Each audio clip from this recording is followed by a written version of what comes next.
शिवसाईद्वारे शक्य engineer, pharmacist, agriculture officer, BSc nursing होण्याचं स्वप्न MHT CET 2025च्या संपूर्ण तयारीसाठी Shivsai pattern Buldhana, Shivsai universal junior college Buldhana. संपर्क 8390 3545 55 आणि 8208 1082.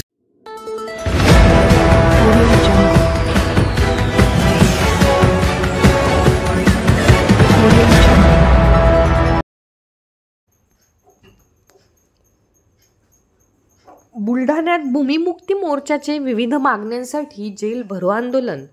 शासकीय जमिनीवर पेरणीपूर्व मशागत व पेरणीची परवानगी देण्याची मागणी.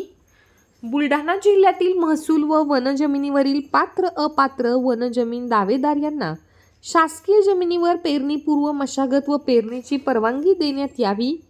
अतिक्रमित शेत जमिनीवर प्रस्तावित असलेले सौर ऊर्जा प्रकल्पांना तात्काळ स्थगिती देण्यात यावी. निवासी घरपट्टी कायम करावी यासह घरकुल अनुदान 2.5 लाख रुपयापर्यंत करण्यात यावे यांसह अन्य मागण्यांसाठी आज भूमिमुक्ती मोर्चाच्या वतीने बुलढाणा जिल्हाधिकारी कार्यालयासमोर जेल भरो आंदोलन करण्यात आले आहे. यावेळी असंख्य शेतकरी बांधव, महिला मोठ्या संख्येने सहभागी झाले होते. पोलीस प्रशासनाकडून आंदोलकांना ताब्यात घेऊन स्थानबद्ध करण्यात आले होते. बहुजन मुक्ती मोर्चा जिंदाबाद, जिंदाबाद, जिंदाबाद. भूमि मुक्ती मोर्चा जिंदाबाद. एकच नारा, जमीन सरकारी है.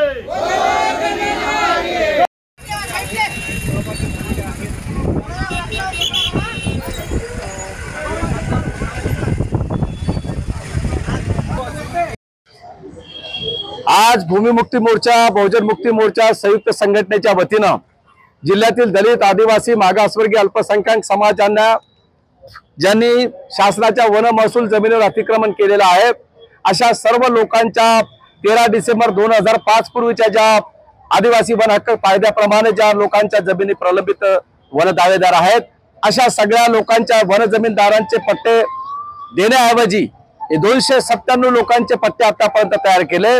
2 वर्षापासून 40 आदिवासींचे पट्टे असतानाही या ठिकाणचा जिल्हाधिकारी आणि DFO दादागिरीने राजकीय लोकांच्या दबावाखाली आतापर्यंत पट्टे वाटप करण्यासाठी असमर्थ ठरलेला आहे. आमचं सरकारला सांगणं असं आहे, जिल्हा प्रशासनाला सांगणं असं आहे की जे 13 डिसेंबर 2005 पूर्वीचे जे प्रलंबित वन दावेदार आहेत अशा सगळ्या लोकांच्या ताब्यातील ज्या वन जमिनी आहेत त्यांना तात्काळ त्यांना पेरणीची आणि मशागतीची तात्काळ या ठिकाणी जिल्हा प्रशासनाने परवानगी द्यावी. 1990 पूर्वीच्या जमिनीच्या प्रकल्प अतिक्रमणधारक जे आहेत अशांच्या जमिनीवर सौर ऊर्जाचे जे प्रकल्प त्यांनी होऊ घातलेले आहेत त्या प्रकल्पांची पूर्ण त्यांची न्यायालयीन प्रक्रिया पूर्ण होईपर्यंत त्यांच्या शेतीमध्ये कोणते प्रकल्प उभारण्यात येऊ नयेत